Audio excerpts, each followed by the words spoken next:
Patay sa pamamaril ang isang kapitan ng barangay sa Negros Oriental.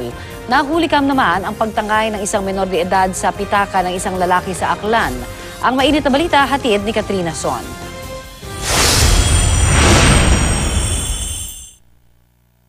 Kuha ito ng CCTV sa loob ng isang computer shop sa Kalibo, Aklan. Kitang pumasok ang lalaking nakadilaw na pang-itaas at saka siya nanood sa iba pang customer na naglalaro.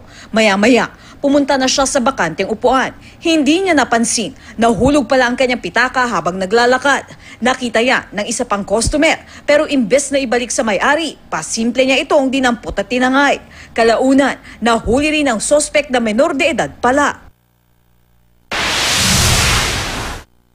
Laslas na ang leeg ng babaeng ito nang matagpuan sa bahagi ng Albay. Kinilala siyang si Rosemary Bonaobra na residente sa naturang lugar. Blanco ang pulisya sa posibleng motibo sa krimen. Wala raw kasing indikasyong ginahasa ang biktima o pinagdakawan siya dahil wala naman siyang nawawalang mga gamit o pera. Patuloy ang investigasyon sa insidente.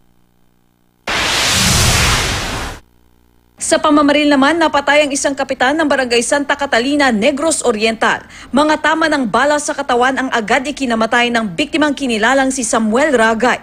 Sugatan naman ang kasama niya noong mga treasurer. Base sa investigasyon, kakatapos lang ng session sa barangay nang dumating sa loob ang mga hindi pa kilalang sospek.